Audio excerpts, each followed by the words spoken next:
Pronto.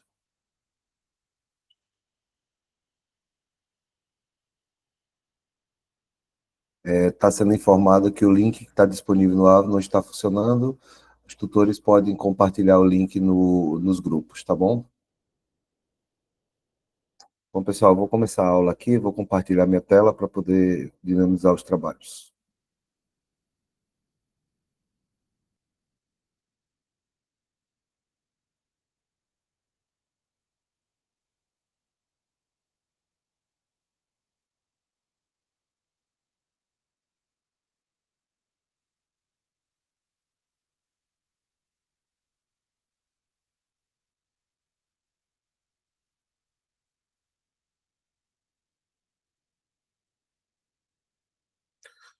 Gente, boa tarde. Meu nome é Robson Araújo, sou professor do IF Sertão, como já disse para vocês na apresentação da disciplina.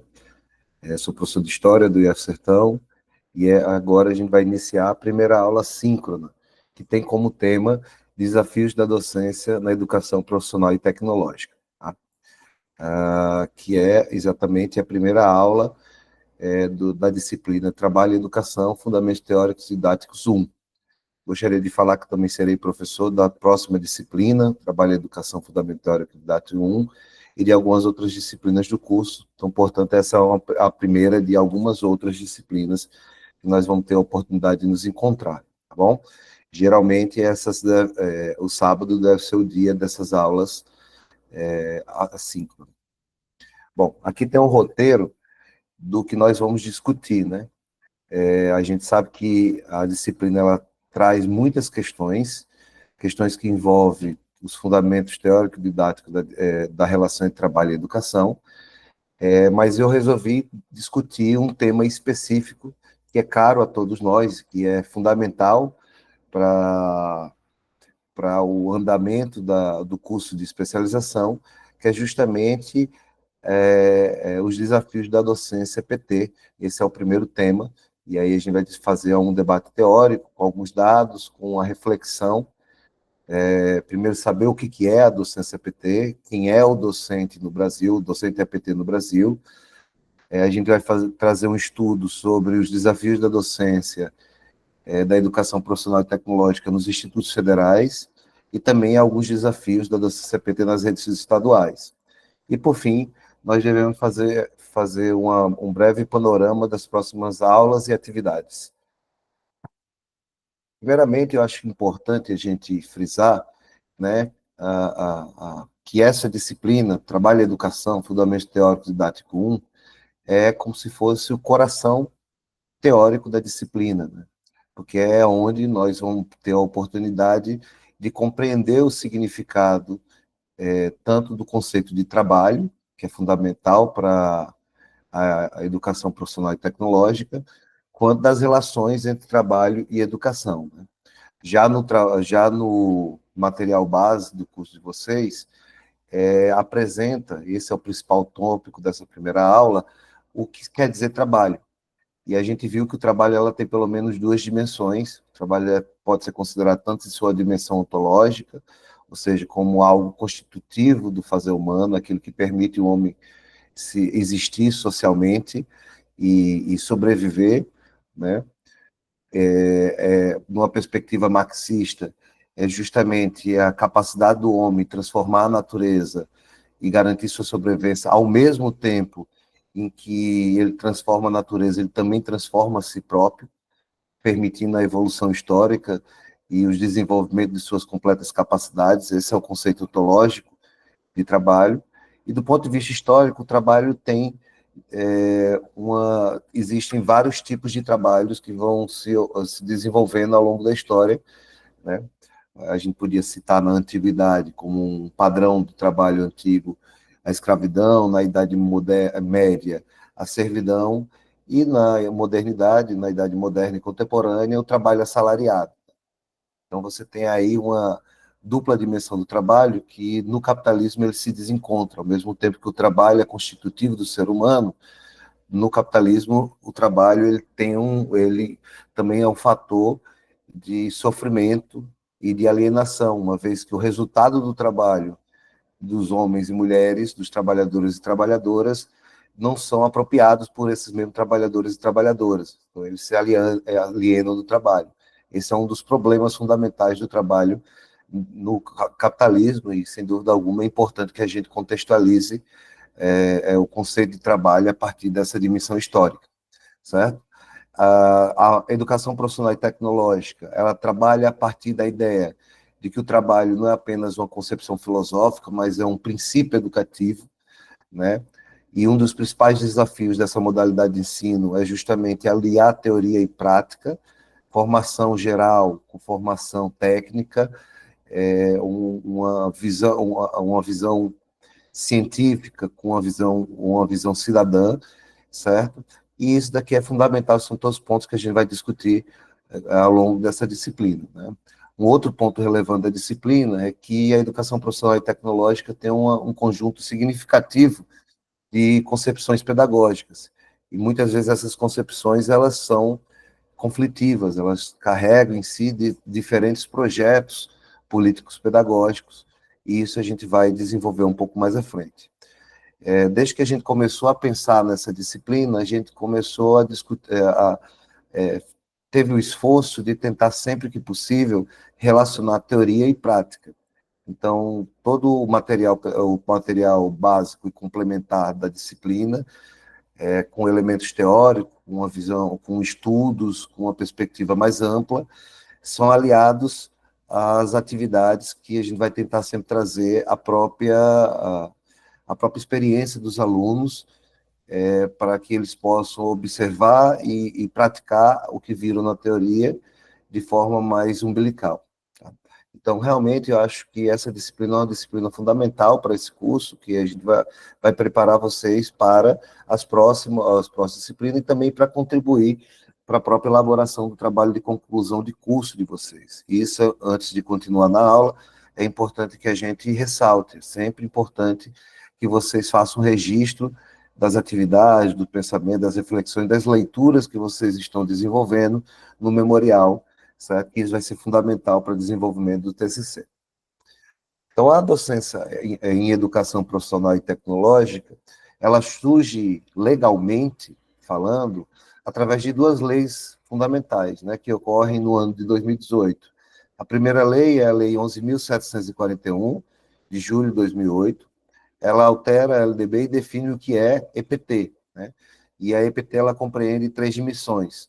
São cursos de formação inicial e continuada, de qualificação profissional. Esses cursos nós chamamos de curso FIC, são cursos menores, voltados para um público, são cursos menores e mais dinâmicos.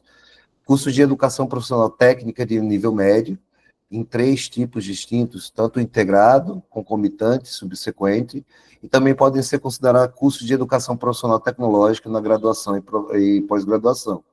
Ou seja, a educação profissional e tecnológica, ela abrange um conjunto muito distinto, muito heterogêneo de modalidades e níveis de ensino. Também é importante para a definição legal do que é a docência CPT, a Lei 11.982, de dezembro de 2008, que é a lei que institui a Rede Federal de Educação Profissional, Científica e Tecnológica e cria os institutos federais, certo? A gente vê que a partir dessas duas leis e de algumas atividades anteriores, algumas políticas anteriores, houve uma expansão do ensino profissional e tecnológico, como a gente vai ver daqui a pouco em alguns dados, no Brasil.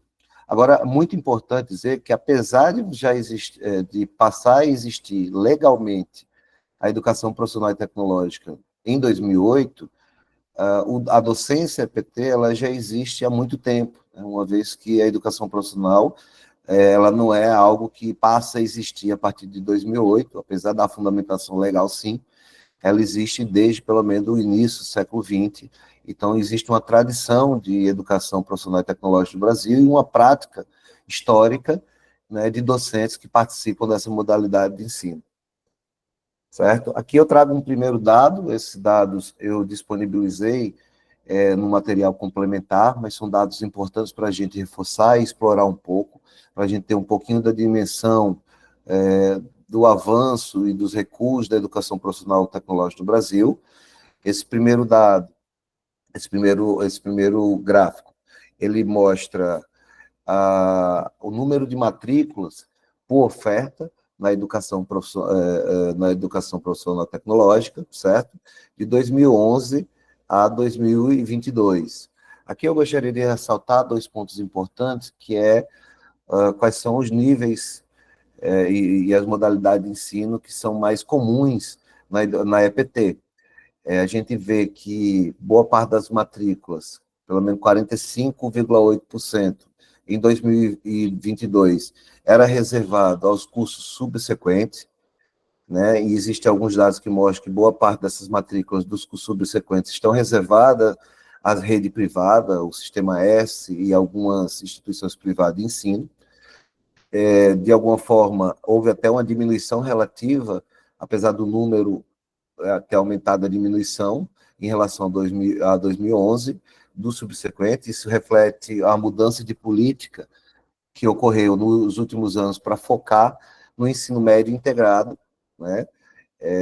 Que teve um avanço considerável, passando de 17,7 em 2011 para 36,2 em 2022. Então, essas são as duas principais etapas que a gente trabalha com a educação profissional tecnológica, e grande parte dos professores docentes EPT trabalham nessas duas modalidades. É importante dizer, para quem não está habituado com os termos, o técnico subsequente é um técnico reservado a alunos que já concluíram o ensino médio, então é um técnico com atividades voltadas para a prática profissional e menos para a formação geral. Já o médio integrado, o técnico integrado ao ensino médio, é para concluintes do ensino fundamental que fazem os dois cursos juntos, o curso de ensino médio e ensino técnico junto. O ensino médio integrado, ele é muito próximo e parece com um técnico concomitante. A diferença é que o técnico concomitante, o aluno ele faz dois cursos juntos, separados. Em uma instituição de ensino, ele pode fazer o curso médio, e em outra instituição de ensino, ele pode fazer o curso técnico. Então, não necessariamente é um curso integrado, né? E está óbvio pelos gráficos aqui que o técnico integrado tem avançado no último ano. Isso é importante para a gente pensar quem é o docente do EPT no Brasil. Aqui, esses gráficos são relevantes também, porque mostram, primeiro o gráfico 2, ele mostra qual é a dependência administrativa em que são mais contratados docentes. Então, a gente tem um número, em 2022, esse número deve ter aumentado de lá para cá, de 147.579 docentes contratados. Destes, a maior parte é contratado pelas redes estaduais de ensino, e logo atrás, em um empate técnico, digamos assim, tem as redes federais e redes privadas de ensino. Então, a grande maioria dos professores EPT, pelo menos a metade dos professores, ou um pouco mais do que a metade dos professores da educação profissional e tecnológica, são das redes estaduais de ensino. Aqui, esse outro gráfico, ele mostra qual é o tipo de contrato que esses professores têm, qual é o tipo de contratação, como que se opera a contratação.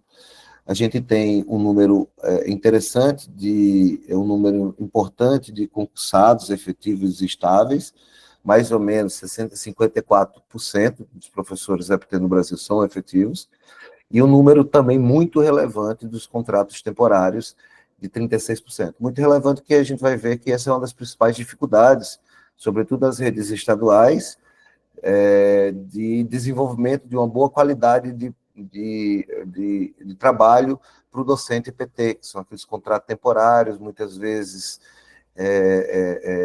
relativos ao sabor dos ventos políticos, né, e com dificuldade de ter uma efetivação. Essa é uma realidade diferente dos institutos federais, no qual a grande maioria dos professores são efetivos.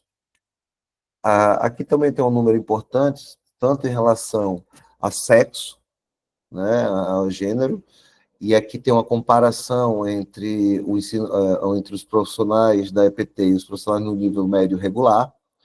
A gente percebe que no nível médio regular você tem uma maioria, significativo de professoras mulheres em relação aos professores homens. Já na EPT, você tem um número muito próximo entre homens e mulheres. Isso também reflete que na educação profissional e tecnológica, boa parte dos formandos não são licenciados, advêm de outras formações, sobretudo de bacharelado tecnológico, no qual, historicamente, você tem uma presença masculina maior. Certo? Essa é uma das explicações possíveis para essa diferença entre o ensino médio regular e o ensino profissional e tecnológico, certo? Em relação à faixa etária, a gente pode observar que mais de 60% de professores estão entre 30 e 49, 50 anos, o que indica que eles têm uma trajetória grande pela frente, até a aposentadoria, segundo as leis previdenciárias atuais, certo? E você também tem um crescente número de profissionais de 25 a 29 anos, o que reflete um pouco, primeiro, a ausência de concurso dos últimos anos, mas também a ampliação dessa modalidade de ensino nos 10, 15 anos. Por fim, ainda fazendo esse perfil de quem é o docente EPT no Brasil, aqui a gente tem a questão étnico-racial, né, qual é a composição racial dos professores. A gente vê que tem uma maioria branca, de pessoas brancas, tem um número importante de não declarados, e isso é um tema que ainda está sendo estudado, né? Mas, de qualquer jeito, a gente tem um avanço significativo de 2010 a 2022 de professores autodeclarados negros, pardos, certo? E pretos, né? E aí você sai ali de uma casa de pretos e pardos de 14%, 15% para casa de 25%. A gente sabe que isso está bem longe de atender o perfil étnico-racial brasileiro, né? Que tem mais de 50% da população negra e parda, negra no Brasil, tá? De qualquer forma, a gente também reflete a ação das políticas afirmativas nas cotas nas universidades públicas e também nos concursos, muito embora a gente vê que o ritmo de ascensão dessa população e de ocupação de cargos importantes e representativos ainda está bem longe do considerado ideal. Quem é o docente EPT no Brasil? A gente traz também uma coisa importante, muito particular dessa modalidade de ensino, que é a presença de professores que não são licenciados, né? Uma vez que, sobretudo no ensino, seja no ensino subsequente ou no ensino médio integrado, que são as duas modalidades que têm mais alunos e mais matrículas, parte dos professores são da formação geral, então são licenciados, professores de história, geografia, sociologia, etc., matemática, português, biologia, e parte que são professores técnicos, né? Professores formados nas áreas técnicas que não necessariamente têm uma formação pedagógica. Esse é um dos grandes desafios para a docência EPT no Brasil. A gente observa que nas disciplinas ditas propedêuticas, 85% dos professores tem uma formação pedagógica, seja na licenciatura, na segunda licenciatura, numa complementação pedagógica, e ainda existe um número relevante de 15% dos professores que não têm formação relevante.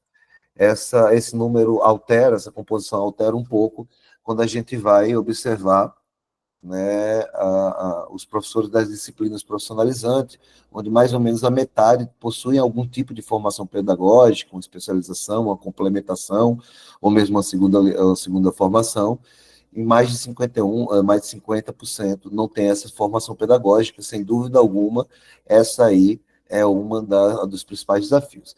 Aqui em cima, a gente já vê, de fato, como que as redes estaduais elas têm ainda maior, a rede federal ela tem um desafio importante, né? 32% dos professores não têm formação pedagógica, mas na rede estadual esse número sobe para quase 65%. Bom, o quarto ponto da nossa aula são os desafios da docência EPT nos IFE, nos institutos federais. Eu vou utilizar aqui como referência, como texto de referência, um texto que eu deixei no material complementar, escrito pela Pasquale e Vieira, né, que se chama Desafio da Docência na Educação Profissional e Tecnológica dos Institutos Federais de Educação, Ciência e Tecnologia do Brasil, né, um texto de 2023, então traz dados atuais. Esse texto faz uma avaliação desses desafios da docência PT nos institutos federais, e o contexto em que é analisado e que esse estudo se dedica é o contexto da expansão da rede federal de educação, ciência e tecnologia, né? Só para a gente ter uma ideia, em 2002, mais ou menos 90 anos de escolas técnicas no Brasil, escolas técnicas federais no Brasil, nós tínhamos 140 escolas federais, né? E esse número em 2022 passou a 682, certo? E ainda tem a perspectiva de ter mais 100 outros institutos federais nos próximos anos, chegando a próximo de 800 institutos federais. Uma coisa importante dizer é a capilaridade dessas instituições federais de ensino que chegam em lugares distantes das capitais, dos centros econômicos e culturais das regiões mais populosas. Por exemplo, eu dou aula no campus, que é o Campo Floresta, que fica no sertão, a região pobre de Pernambuco, no sertão, e é uma cidade que tem um pouco mais de 30 mil habitantes. Então, o impacto que os institutos federais causam na região em que ela está inserida é um impacto gigantesco, e eu posso eu posso demonstrar isso a partir da minha própria experiência, tá bom? Não são apenas os institutos federais, existem as escolas técnicas vinculadas às universidades, os centros, os antigos, os Cefetes, e a Universidade Tecnológica e o Colégio Pedro II, que forma essa rede, né, federal de educação, ciência e tecnológica. Então, esse texto da Pasquale, Viela e Vieira, eles vão analisar alguns desafios, né? E aí tem alguns elementos interessantes para quem leu esse texto. O primeiro ponto é que o professor da EPT, sobretudo o professor da EPT nos Institutos Federal, dele é exigido uma bagagem de conhecimento muito complexa. O mesmo professor que dá aula no ensino médio, ele dá aula na pós-graduação, na licenciatura, no curso tecnológico, na educação de jovens adultos, em alguma especialização, seja presencial, seja EAD. Então, conjunto de modalidades, de público, de cursos, são gigantescos, e isso exige um conjunto complexo de conhecimentos e de preparação e de formação pedagógica, e esse, sem dúvida alguma, é um dos principais desafios dos docentes nos IFES. Uma questão importante, que é apontada pelo estudo, é o lugar da formação inicial para os docentes, né? Não à toa, esse estudo ele vai fazer uma comparação entre as expectativas dos profissionais licenciados e não licenciados, né? E é exatamente isso que é a questão fundadora desse texto, né? Há alguma diferença entre os docentes EPT no tocante à formação inicial, ou seja, na perspectiva deles, quando eles são licenciados e quando eles não são licenciados? Então, esse estudo ele vai trabalhar com 25 docentes de 4 institutos federais do Sudeste, e do Norte e do Sul e do Nordeste do Brasil, certo? E vai apontar uma coisa muito importante, que é o desafio de constituir a identidade para o docente EPT, né? Que é um processo em construção, como toda identidade, mas o fato dos institutos federais serem relativamente recentes e essa discussão sobre a identidade, sobre quem é o docente EPT nos institutos federais, ainda é um desafio muito grande saber, de fato, quem é esse docente. O primeiro ponto, sem dúvida alguma, é a gente pensar quais são as expectativas e como pensam, como pensam os docentes os seus próprios desafios. Aqui eu coloquei um quadro, a partir do estudo da Pasquale Viela e Vieira, das principais desafios para os docentes, né? De um lado está esses desafios para os licenciados e do outro está para os não licenciados. É óbvio que em alguns pontos eles se aproximam, por exemplo, para licenciados e não licenciados. É um desafio fundamental e difícil de operacionalizar na prática é relacionar teoria e prática, tá? Mas existem algumas especificidades de olhares. Para os licenciados, a questão de possuir conhecimento pedagógico aprofundado é um desafio, compreender o que qual é a natureza da educação profissional tecnológica, A ausência de discussão da EPT na licenciatura, isso aqui é fundamental. Muitos dos profissionais que vão para a educação profissional tecnológica, apesar de terem feito licenciatura, pouco discutiram ou não estudaram na sua formação inicial, né? A falta de capacitação e formação continuada para a EPT, uma integração curricular, sobretudo entre as disciplinas propedêuticas e as disciplinas técnicas, né? Como os docentes eles dão aula para diferentes cursos, um desafio muito forte é você e tem essa questão de você conseguir relacionar a sua disciplina ao curso em que você está dando aula. Um desafio muito grande é você a produção de material didático para o curso. Eu, por exemplo, sou professor ao mesmo tempo do curso de médio informática, administração e agropecuária. E eu tenho que preparar 3 materiais diferentes, uma vez que são 3 cursos diferentes, né? O ensino história, a minha disciplina história, ela tenta se relacionar com os cursos de alguma forma e produzir um material de dados, sem dúvida alguma, é um desafio. A seleção e apresentação dos conteúdos, justamente pelo esse motivo que eu apresentei anteriormente, a relação das disciplinas com a realidade do mercado de trabalho, né? Conseguir mobilizar os estudantes para atuar, para criar um protagonismo dos estudantes, os estudantes serem mais ativos, né? E aqui um ponto importante que a gente está percebendo nos últimos anos de forma mais veemente, né? Atuar com os estudantes com portadores de algum tipo de deficiência, certo? E alguns outros. Já para os não licenciados, né, pessoas que não tiveram uma formação pedagógica nos institutos, existem algumas especificidades. Por exemplo, fazer os estudantes perceberem a importância da formação profissional. Alguns professores reclamam que muitos estudantes eles estão nos cursos não para realizar o curso técnico, mas para fazer o ensino superior, e às vezes eles se mobilizam para as disciplinas propedêuticas e não fazem o mesmo para as disciplinas técnicas. Isso acaba criando uma certa tensão dentro do instituto, né? A infraestrutura para aulas práticas, isso é um problema geral para os institutos federais, para as redes estaduais de ensino. A gente sabe que cursos técnicos exigem laboratórios e uma infraestrutura adequada para o desenvolvimento desses cursos, né? Como eu tinha colocado, constituir-se professor sem formação pedagógica, conhecimento da EPT, ou seja, descobrir o que é ser professor na própria prática docente, sem ter nenhum tipo de formação pedagógica anterior, é apontado como um desafio.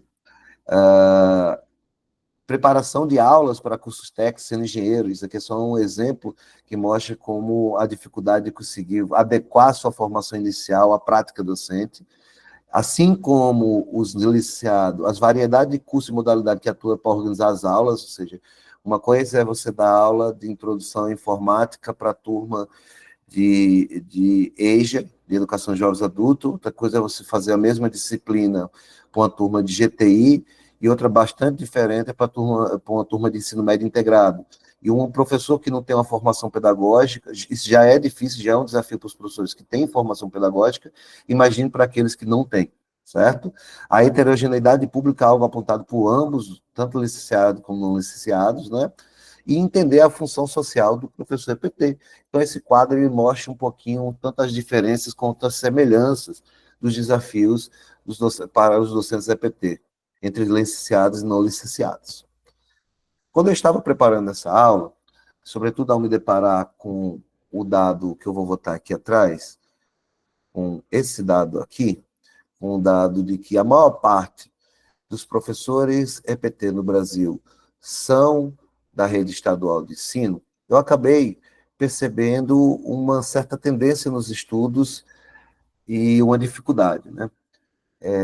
A gente percebe que existem, apesar da maior parte dos docentes EPT no Brasil serem de escolas estaduais, existem poucos estudos comparativos ao dos institutos federais que se dedicam a tentar entender a realidade desses docentes nas redes estaduais. Então, por exemplo, o texto anterior, que eu tinha comentado há pouco, ele se dedica muito bem a avaliar como é a EPT, a docência EPT nos IFES. mas em alguns momentos aparenta que o professor EPT ele é apenas professor do Instituto Federal, quando a realidade é que a maior parte dos professores da EPT são dos estados. E isso é, sem dúvida alguma, um campo interessantíssimo para estudo. Né? É claro que, como os professores dos institutos federais têm uma realidade, um maior espaço para produzir pesquisa, extensão, sobretudo pesquisa, produzir artigos, trabalhar na pós-graduação, etc., existe um comprometimento maior deles avaliarem sua própria realidade. E a gente sabe a realidade de boa parte das redes estaduais de ensino, em que os professores têm muita dificuldade de realizar pesquisa. Claro que está melhorando nos últimos anos, com iniciativas como o mestrado profissional, que permite que os docentes façam avaliação, mas ainda assim a gente tem uma dificuldade imensa de conseguir dados e estudos sobre as redes estaduais. E outra coisa importante, que cada rede estadual, apesar de você ter o incentivo do governo federal, cada rede estadual implementa a EPT de maneira diferenciada, então não dá para você falar sobre a realidade da EPT na rede estadual no Brasil, quando não se fala no plural. É necessário falar das realidades da EPT e da docência EPT no Brasil. Então, um estudo mais abrangente, na minha opinião, ainda está para ser feito, isso talvez é um convite à pesquisa, tá? De qualquer forma, aquele número de crescimento da rede estadual na EPT deve-se a um contexto de avanço e de expansão da EPT no Brasil, e aqui a gente tem uma, uma divisão de papéis, né? Desde 2007, o governo federal tem incentivado, através de diferentes programas, a promoção da educação profissional e tecnológica no Brasil e a sua expansão, certo? Então, você teve o programa Brasil Profissionalizado, a criação do Sistema Nacional de Informação e Educação Profissional e Tecnológica, o SISTEC, que é um sistema importante, que tem dados sobre a educação profissional tecnológica em todo o Brasil, o Pronatec, que funcionou ali de 2011 a 2014, e o Mediotec, em 2016, e programas Novos Caminhos, em 2019. Uma das dificuldades de avanço é porque, apesar de você ter um número cada vez maior dos estados, sobretudo no ensino médio integrado, é que o governo federal inicia um incentivo através de legislação e através de financiamento, mas assim que você tem algum tipo de descontinuidade de algum programa, às vezes isso pode redundar em algumas redes estaduais da descontinuidade também do avanço da EPT nas redes estaduais, né, das políticas. Então, há uma dependência muito forte do incentivo, sobretudo financeiro, e uma certa volatilidade política, né, no avanço da EPT nas redes estaduais. Esse artigo que eu estou trabalhando, que é escrito por Carvalho, Educação Profissional nas Escolas Estaduais do Brasil, do Norte do Amapá, entre 2012 e 2022, uma breve revisão, certo? Ele faz um levantamento grande e acaba analisando 11 artigos sobre a EPT nas redes estaduais, sobretudo no Ceará, Rio Grande do Norte, na Bahia, no Mato Grosso do Sul, no Acre, certo? Ele não se dedica à docência EPT, sim à EPT nas redes estaduais, então por isso que eu estou dizendo que você encontrar textos que trabalhem especificamente com a questão da docência nas redes estaduais ainda é uma problemática que merece maior reflexão e produção acadêmica. E aí ele faz um resumo desses vários artigos que eles analisam. Aqui eu vou trazer os resultados e conclusões dos artigos sobre política pública, né, de dois estudos que ele trouxe sobre o Ceará.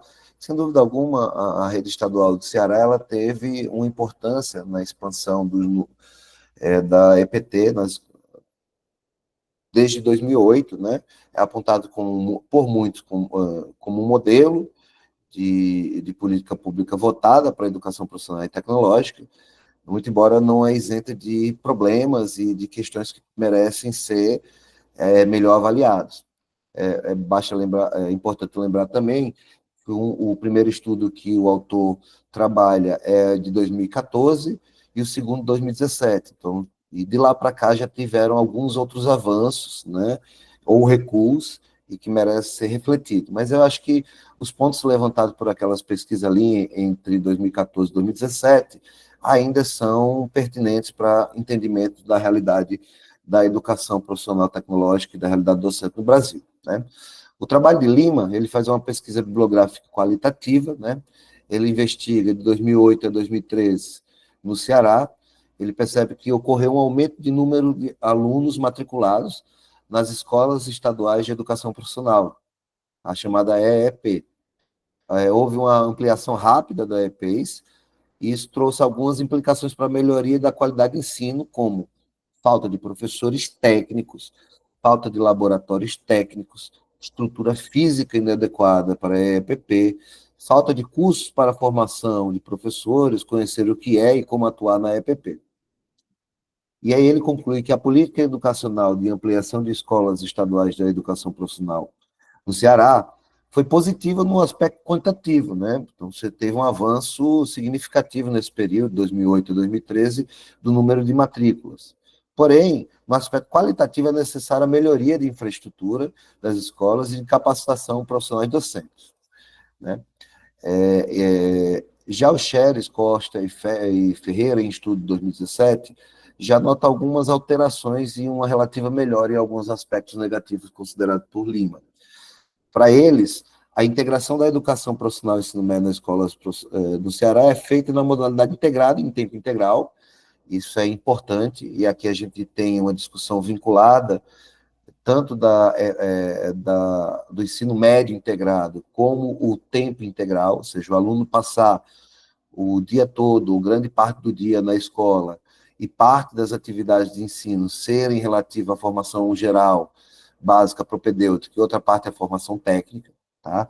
Então, a gente tem essa é uma preocupação que os dados mostram que o Estado de Ceará conseguiu avançar, né? E aí ele percebe que a Secretaria de Educação do Ceará ofertou a formação profissional de nível médio integrada, com aumento de escolas e o número de matrícula, né? Ou seja, aumentou 6 vezes entre 2008 e 2012. E aqui aponta 3 estruturas de escola para a educação no Ceará: a básica, liceu e padrão. Aí a conclusão do estudo ao longo dos anos houve aumento de número de escolas e alunos matriculados. No entanto, a implantação e expansão dessas escolas não garantiu uma educação voltada para o desenvolvimento pleno e socialização dos alunos. Entretanto, proporcionou o desenvolvimento de uma educação qualificada voltada para a inserção no mercado de trabalho. Já essa outra pesquisa ela já aponta um avanço no aspecto qualitativo, né? Do ponto de vista do docente, como eu não consegui encontrar um estudo específico sobre o Ceará, esse é um desafio, como já tinha apontado, eu conheço alguns professores da rede pública de Ceará que me informam uma realidade dual, né? Ao mesmo tempo que você tem um plano de carreira relativamente interessante, comparado a outras redes, né?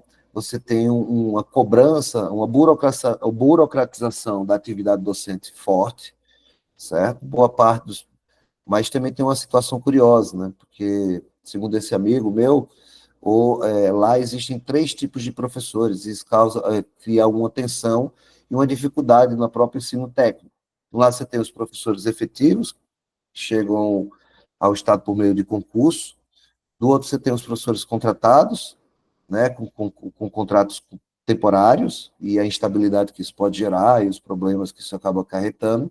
E também você tem um terceiro tipo de professor, que é o professor terceirizado, sobretudo das áreas técnicas, né? Esses que acabam dando aula no curso técnico, mas não tem nenhum tipo de relação orgânica com as escolas. E isso é um problema que a gente tem que enfrentar. Eu acho que é um desafio não apenas para a EPT, mas para toda a educação no Brasil, que é o entendimento da importância do professor ter uma dedicação exclusiva a uma única escola, a uma comunidade escolar, e poder participar organicamente da escola, né? Existem já alguns estudos que apontam que um dos fatores determinantes para os institutos federais terem bons números em diversos tipos de avaliação é justamente a relação, né, além da qualificação dos seus profissionais, é a relação do professor ou dos profissionais técnico-administrativos e professores com a comunidade escolar, e isso, infelizmente, em parte da educação profissional e tecnológica, em algumas redes estaduais de ensino, acabam não ocorrendo. Então, pessoal, essa é a base da nossa aula.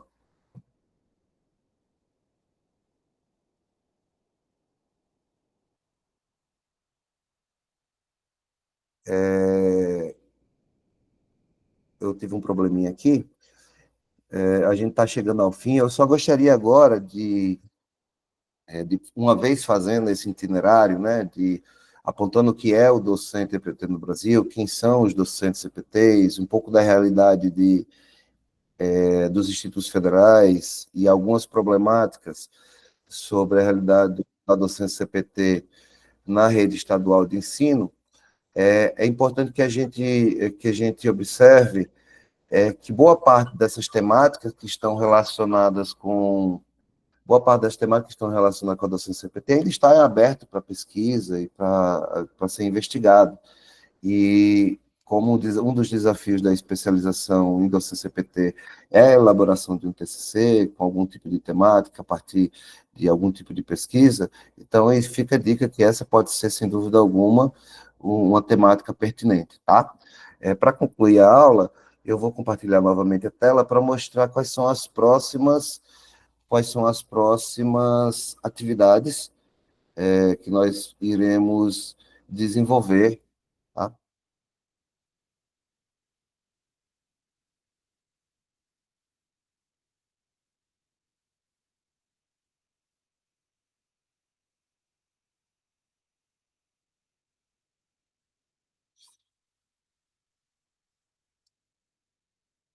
Bom, então as próximas aulas, é importante dizer que a gente ainda vai ter mais duas aulas síncronas, uma no dia 22, daqui a uma semana, né? Na próxima aula, a próxima semana de aula, a gente vai se dedicar a diversos assuntos, mas o foco da disciplina, tanto da aula como da atividade, é a discussão sobre o mundo do trabalho. Eu recomendo não deixar de observar os materiais complementares, né? A atividade vai ser a produção de um texto sobre o mundo do trabalho, e aí a ideia é que vocês façam uma avaliação como é a realidade do trabalho no seu próprio contexto, na sua cidade, na sua localidade, tá? Na semana posterior, na terceira aula, o tema principal vai ser o aluno trabalhador. Nessa semana não teremos aulas síncronas, ao invés disso. Eu vou estar disponibilizando uma videoaula, tá? Onde eu vou tentar avaliar o aluno trabalhador no contexto do sertão pernambucano. Especificamente, eu vou falar sobre a educação de jovens e adultos, né? E vou utilizar a minha própria experiência com essa modalidade de ensino para avaliar alguns problemas e alguns desafios que nós enfrentamos aqui, e também refletir um pouco mais sobre o EJA na EPT. E a atividade vai ser a formação de um glossário temático sobre questões que afetam o aluno EPT, né? Então, a ideia é que cada aluno possa apontar um tema, uma problemática, uma questão que constitui, que é desafiante para os alunos na sua própria realidade. E, por último, na última semana, a gente vai discutir as concepções pedagógicas em disputas. Teremos uma aula síncrona no sábado, no dia 8/3, e a atividade são duas questões sobre as concepções pedagógicas em disputa e sobre a história da EPT. Então, esse é o roteiro das próximas aulas, tá? Como nós tínhamos, não sei se é o caso, deixa eu só observar aqui como está o chat. Eu só dar uma olhadinha aqui no chat para ver se tem. A duração da aula é 45 minutos, tá? A proposta é essa, mas estou vendo que o chat está bem animado, né? Tem algumas conversas. Então, eu vou estar aqui encerrando essa aula, espero que vocês tenham gostado. Essa é uma primeira aula síncrona minha, nunca tinha participado desse tipo de atividade, tá? Mas a ideia é sempre que possível trazer o que vocês observaram na teoria, lá no módulo no curso básico, e tentar aplicar e trazer outros estudos para a gente avançar no ensino, tá bom? Gente, obrigado. A gente se encontra nesse mesmo horário na semana que vem. Até breve, tá bom? Vou encerrar aqui a gravação do vídeo.